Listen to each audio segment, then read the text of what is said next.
Oleh artis ini merupakan salah satu dari contoh tidak ada rasa malu karena menceritakan suatu hal yang bersifat privasi lalu diceritakan oleh dirinya secara publik. Aku Lesti dengan bucin, sorry ya Bilar teman gue, teman baik.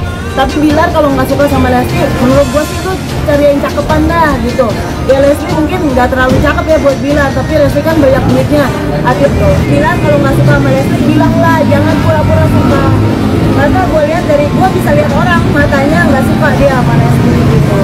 Sama gue aja bilang, kalau gue mah bisa dipakai kapan pun terserah. Bilar sama gue pasti tunduk sama gue. Gue harus memuaskan aja.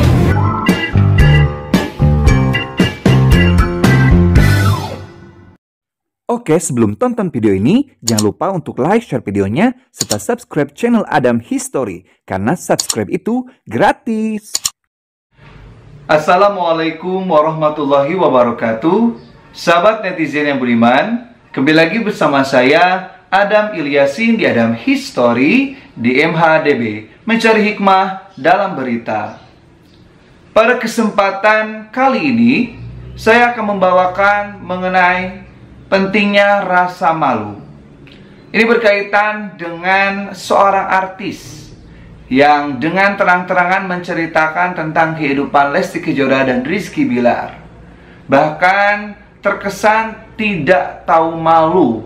Netizen banyak sekali yang berkomentar bahwa apa yang dilakukan oleh artis ini sangat memalukan. Bahkan banyak juga yang berkomentar anaknya yang berada di samping ibunya ketika diwawancarai oleh wartawan itu tertunduk karena rasa malu. Terlihat dari mimik muka yang terlihat pada saat wawancara di video tersebut. Oke, tetapi yang paling penting yang saya akan bicarakan pada kali ini adalah betapa pentingnya rasa malu. Dimana kita itu sebagai umat manusia memiliki baju yang mana baju itu sebagai pelindung kita dari berbagai kesalahan. Baju itu adalah rasa malu. Kata Rasulullah SAW, al-haya'u minal iman. Rasa malu itu datangnya dari keimanan. Artinya ketika seorang itu memiliki rasa malu, artinya ia adalah orang yang beriman. Malu di sini adalah malu untuk melakukan kesalahan. Dan dilakukan oleh artis ini merupakan salah satu dari contoh tidak ada rasa malu karena menceritakan suatu hal yang bersifat privasi lalu diceritakan oleh dirinya secara publik yang mungkin ia tidak mengetahui seperti apa aslinya.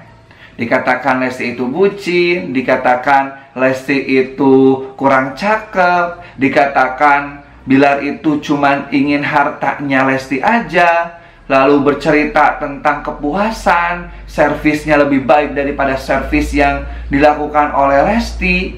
Nah, ini kan adalah suatu hal yang memang tidak patut untuk diceritakan di publik, karena itu adalah rumah tangga orang. Lalu ia menceritakan seakan-akan dia adalah orang yang paling tahu bagaimana duduk permasalahan yang ada. Bahkan berani menyarankan Lesti untuk berpisah dengan Rizky Bilar karena takutnya terulangi lagi tahun depan. Nah, sebenarnya ini adalah hal yang bisa menjadi contoh untuk kita sebagai kaum muslimin dan kaum muslimat, bahwa kita itu tidak sepatutnya menceritakan hal yang bersifat privasi dari orang lain. Apalagi kita mengetahui bahwa ini merupakan hal yang sensitif, ya, berkaitan dengan perceraian, lalu servis, apa ini ya, dan berceritakan tentang bahwasanya kurang cakep, lalu disuruh cari yang lebih cakep. Ini adalah suatu hal yang tidak bagus untuk diceritakan di publik, dan ini adalah masalah personal, bukan halayak ramai. Memang itu yang sedang bermasalah ada artis, tetapi jangan pula kita itu menceritakan hal yang memang tidak sepatutnya kita share di publik. Seperti itu. Ya, intinya kalau orang-orang yang memiliki keimanan itu akan malu ketika menceritakan hal yang memang menjadi privasi orang. Orang mukmin itu akan malu lah ketika harus menceritakan masalah orang lain, apalagi langsung saja menyebutkan kurang cakep, juga menceritakan bahwa orangnya itu lu tidak layak untuk bersama-sama. Ini kan adalah suatu hal yang kalau orang yang beriman itu tidak akan mengatakan hal seperti itu. Artinya ya minimal ada rasa malu lah ya, menceritakan kalau sama aku tunduk terus apa istilahnya itu servisnya memuaskan. Itu adalah suatu hal yang patutnya itu kita itu tidak menceritakan hal itu ya. Jadi minimal punya rasa malu ya. Jadi rasa malu lah untuk mengatakan hal-hal yang tidak baik. Dan itulah rasa malu ini yang akan menuntun kita agar kita itu terkontrol tidak melakukan banyak kesalahan. Jadi untuk kaum muslimat, mari kita menjaga rasa kemaluan kita. Jangan sampai kita itu hilang rasa kemaluan. Jangan sampai kita itu tidak memiliki rasa malu. Karena ketika kita tidak memiliki rasa malu, na'udzubillah min dzalik, maka kita tidak akan terkontrol. Kita akan melakukan segala sesuatu seenaknya. Kita itu akan berbuat dan tidak peduli dengan perasaan orang lain. Kita itu akan seakan-akan kitalah yang paling benar karena kita itu tidak memiliki rasa malu.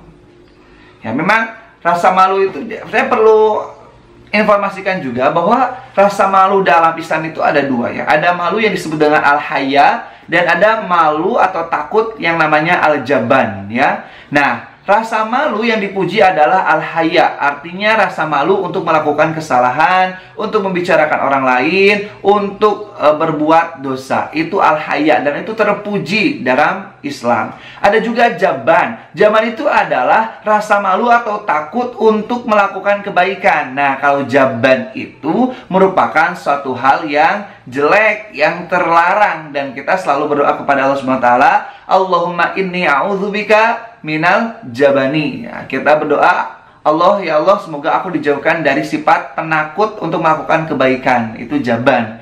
Nah, tapi kalau al-haya, malu di sini adalah malu yang memang perlu kita miliki sebagai pengontrol untuk baju kita agar kita itu tidak jadi manusia yang berbuat seenake di udele dewe. Seperti itu ya kalau istilah ketika pengajian. Jadi kita itu tidak semerta-merta kita melakukan apa yang kita inginkan tanpa kita itu mengontrol diri kita.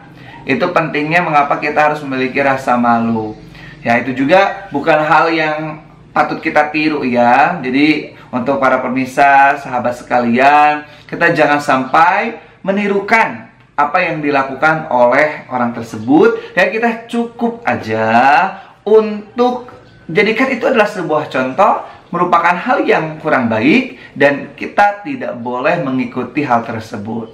Ya, kalau ingin mengikuti hal-hal yang baik di sosial media banyak ya. Silakan seperti apa yang dilakukan oleh Lesti, walaupun banyak orang yang menyinggung, banyak orang yang menyindir, banyak orang yang menggibah, tapi tetap ia ada dalam keadaan sabar, tenang, tanpa harus sibuk untuk membalas ataupun mencibir kembali ya.